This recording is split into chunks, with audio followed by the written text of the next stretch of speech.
Halo guys, balik lagi nih sama aku Nabila Zara Wulandari. Di sini aku mau bahas lagi nih tentang sejarah nasionalisme yang terjadi di Filipina. Tapi sebelum itu, pastiin kalian udah nonton part satunya ya, karena video ini lanjutan dari part 1 kemarin. Langsung aja ya kita ke part 2-nya. Check it out. Nah, sekarang aku mau bacain lanjutan dari video part 1 kemarin. Nasionalisme Filipina adalah semua proses pembentukan dan mendukung identitas politik yang terkait dengan negara modern Filipina, yang menyebabkan perjuangan yang besar untuk kebebasan politik, ekonomi, dan sosial di negara tersebut. Proses-proses ini berkembang pada fase yang berbeda dalam berbagai gerakan politik dan bersenjata di Hindia Timur Spanyol. Pada awalnya mereka belum disatukan dan terstruktur sebagaimana nasionalisme murni yang sekarang kita ketahui.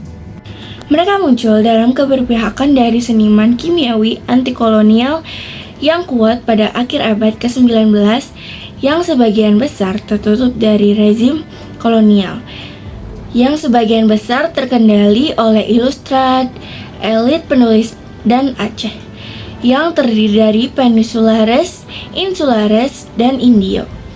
Mereka menjabat sebagai basis untuk revolusi nasional pertama di India, Filipina, 1896. Resolusi Filipina kemudian.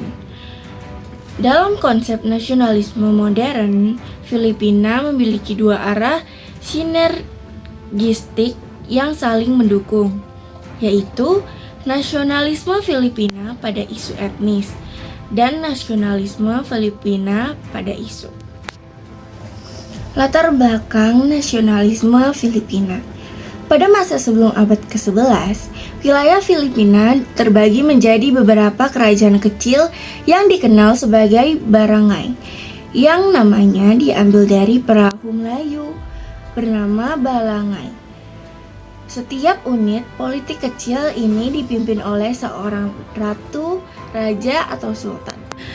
Pada tahun 1565, kolonialisasi Eropa dimulai secara signifikan ketika penjelajah Spanyol Miguel López de Legazpi tiba dari Meksiko dan mendirikan pemukiman Eropa pertama di Cebu, sekaligus membentuk Kapten Jenderal Filipina.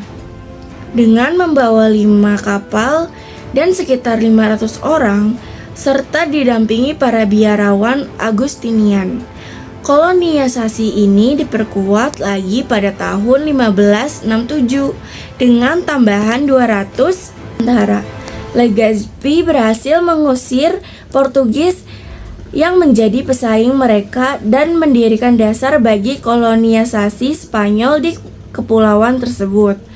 Pada tahun 1571, Spanyol menaklukkan kerajaan Manila di Tondo, menjadikan Manila sebagai ibu kota Kapten Jenderal Filipina dan Hindia Timur Spanyol. Kolonisasi Spanyol ini berhasil menyatukan kepulauan Filipina menjadi sebuah entitas politik yang tunggal. Sejak masa kolonial Spanyol, Pulau Luzon menjadi wilayah yang paling dominan dan memainkan peran penting dalam pergerakan nasional meskipun sebagian besar penduduknya beragama Kristen. Wilayah selatan seperti Mindanao dan Kepulauan Sulu memiliki populasi Muslim yang cukup besar negara pada abad ke-14 yang dipengaruhi oleh perdagangan misionaris dari kesultanan di kawasan Kepulauan Melayu melalui jalur perdagangan di sepanjang pesisir Kalimantan. Fase pertama dari gerakan nasionalis terjadi dari tahun 1872. Belum ada penyelesaian yang komprehensif terkait dengan pemberontakan Kafid yang terjadi pada Januari 1872 karena catatan persidangannya belum ditemukan. Walaupun pemerintah Spanyol menyatakan catatan tersebut hilang, dan para peneliti belum menemukan salinan di Arsip Nasional Filipina (PNA). Rumor mengenai keberadaan catatan tersebut di Spanyol terus dari waktu ke waktu, tapi belum ada yang berhasil menemukannya. Tampaknya ada beberapa catatan tentang penyelidikan para tersangka yang mungkin pernah menjadi bagian dari PNA, meski diduga telah musnah selama perang. Artigas Y. Cuerva 1911 126/28. Gubernur Izquierdo menulis laporan rinci tentang pemberontakan militer di Cavite dalam surat sepanjang 60 halaman kepada militer luar negeri Spanyol. Surat ini disusun 10 hari setelah pemberontakan pada tahun 1872. Setelah dilakukan interogasi terhadap tentara pemberontak dan warga sipil yang ditangkap, laporan ini menggantikan versi yang dibuat segera setelah pemberontakan berhasil ditumpas. Meskipun laporan singkat tersebut tetap memiliki nilai historis meski ada beberapa kesalahan. Laporan ini sangat penting karena memberikan gambaran menyeluruh mengenai kejadian sebenarnya, serta dikategorikan sebagai dokumen rahasia yang memiliki kredibilitas tinggi. Meskipun Izquierdo dikenal memiliki bias terhadap gerakan liberal di Manila, laporan ini tetap berharga untuk memahami alasan dibalik penangkapan dan hukuman yang dijatuhkan pada para pelaku. Selain itu, dokumen ini memuat hasil interogasi Bonifacio Octavo, seorang saksi yang terlibat namun membelot sebelum pemberontakan terjadi dan akhirnya ditangkap pada bulan September tahun yang sama. Izquierdo berargumen bahwa pemberontakan Cavite tidak berdiri sendiri tetapi merupakan bagian dari konspirasi yang lebih besar dari melibatkan beberapa resimen militer serta pasukan artileri yang ditempatkan di Manila, menunjukkan adanya keterlibatan yang jauh lebih luas dalam pemberontakan ini.